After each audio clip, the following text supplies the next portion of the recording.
हरिस्तोत्रम्। जगज्जालपालं कचत्कण्ठमालं शरच्चन्द्रभालं महादैत्यकालं नभोनीलकायं दुरावारमायम् सुपद्मासहायं भजेऽहं भजेऽहम् सदाम्भोधिवासं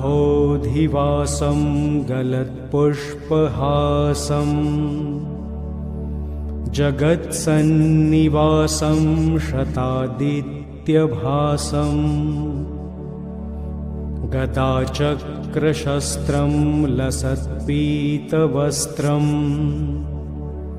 हसच्चारुवक्त्रं भजेऽहं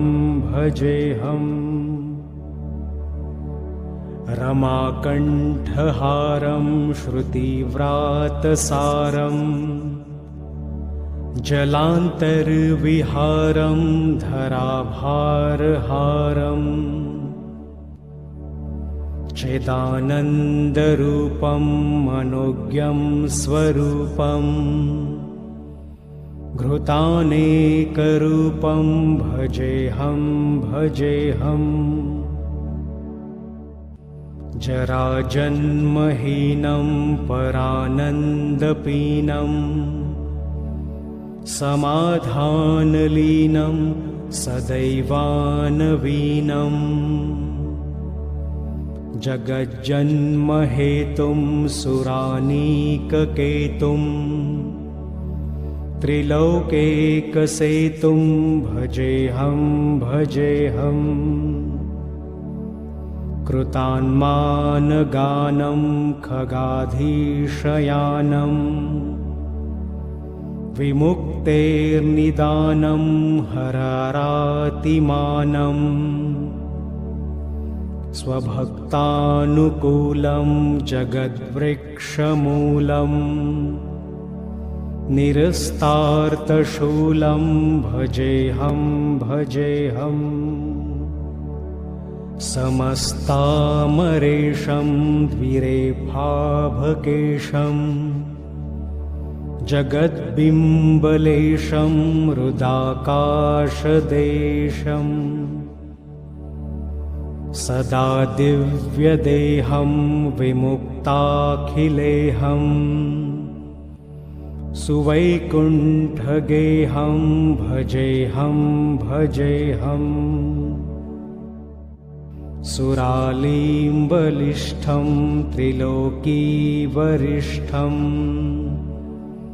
गुरूणां गरिष्ठं स्वरूपैकनिष्ठं सदा युद्धधीरं महावीरवीरं महाम्भोधितीरं भजेऽहं भजेऽहम् रमावामभागं तलानग्रनागं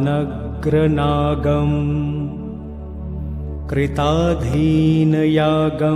गतारागरागं मुनैन्द्रैः सुमितं सुरैः सम्परीतं गुणौधैर्गीतं भजेऽहं भजेऽहम् फलश्रुति इदं यस्तु नित्यं समाधाय चित्तं पठेदष्टकं कण्ठहारं मुरारे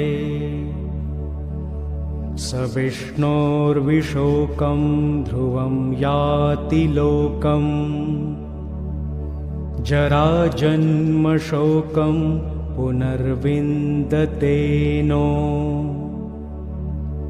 इति श्रीमत्परमहंसस्वामी ब्रह्मानन्दविरचितं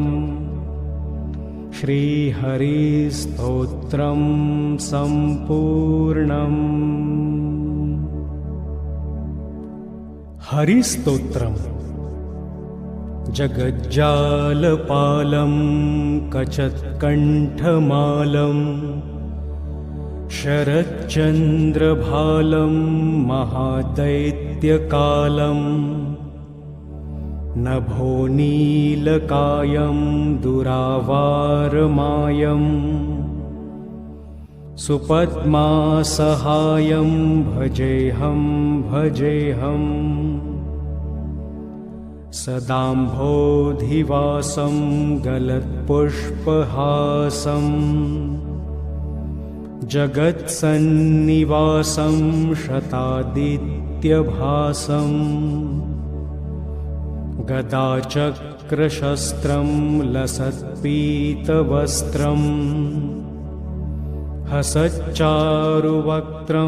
भजेऽहं भजेऽहम्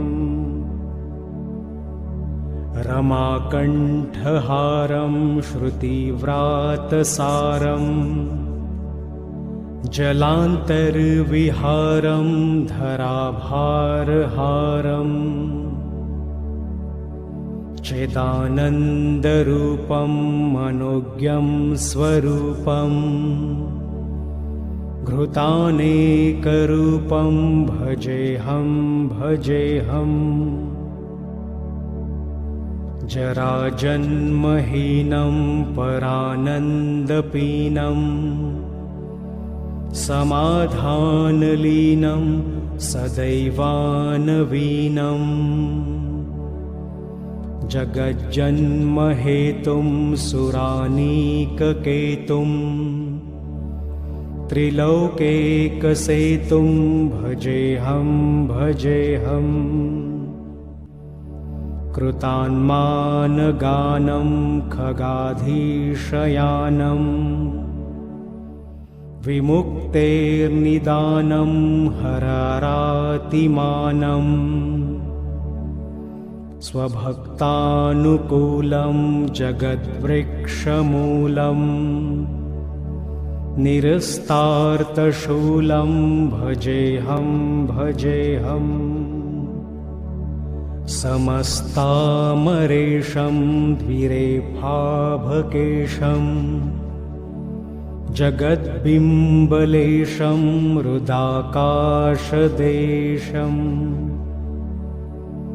सदा दिव्यदेहं विमुक्ताखिलेहं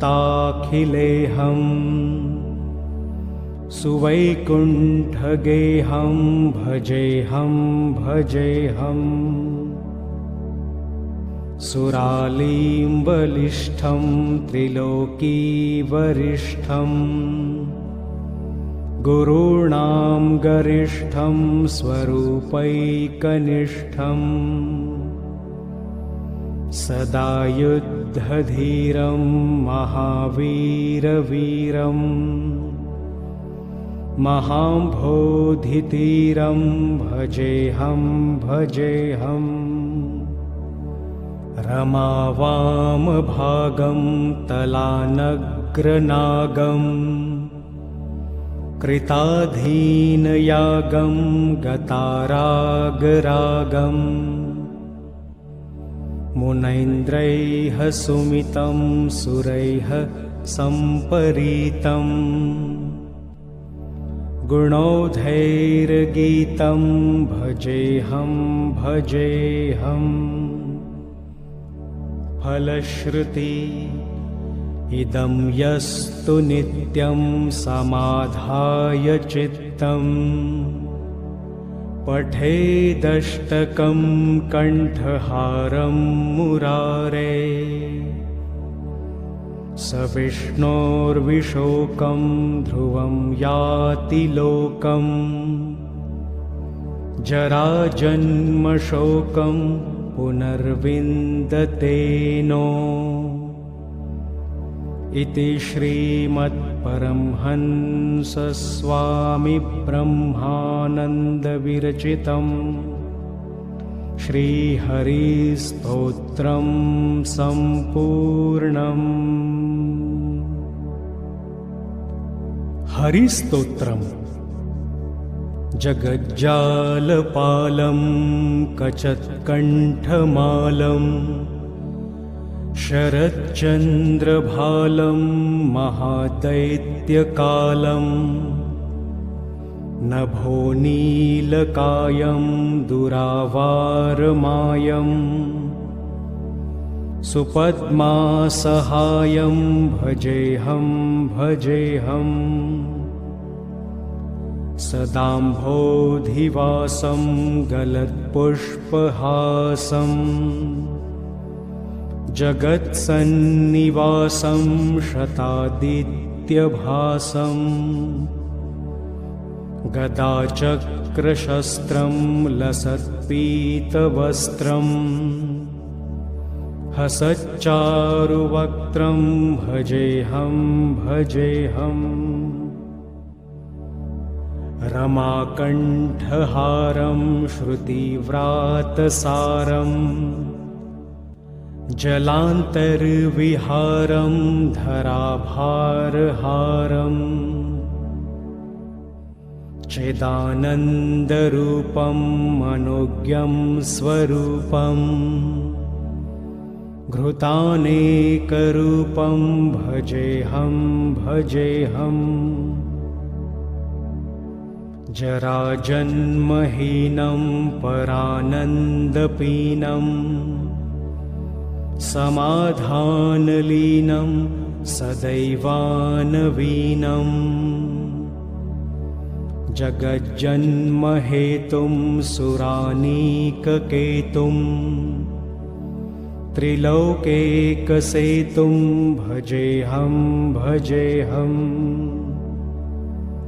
कृतान्मानगानं खगाधीशयानं विमुक्तेर्निदानं हरारातिमानं स्वभक्तानुकूलं जगद्वृक्षमूलं निरस्तार्तशूलं भजेऽहं भजेऽहम् समस्तामरेशं द्विरेफाभकेशं जगद्बिम्बलेशं हृदाकाशदेशं सदा दिव्यदेहं विमुक्ताखिलेहं सुवैकुण्ठगेहं भजेऽहं भजेऽहम् सुरालीम्बलिष्ठं त्रिलोकीवरिष्ठं गुरूणां गरिष्ठं स्वरूपैकनिष्ठं सदा युद्धधीरं महावीरवीरं महाम्भोधितीरं भजेऽहं भजेऽहम् रमावामभागं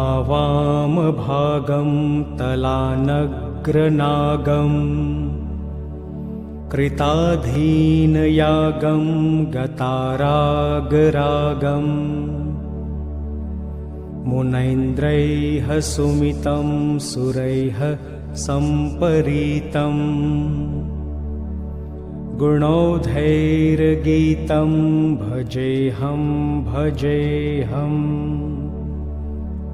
फलश्रुति इदं यस्तु नित्यं समाधाय चित्तं पठेदष्टकं कण्ठहारं मुरारे।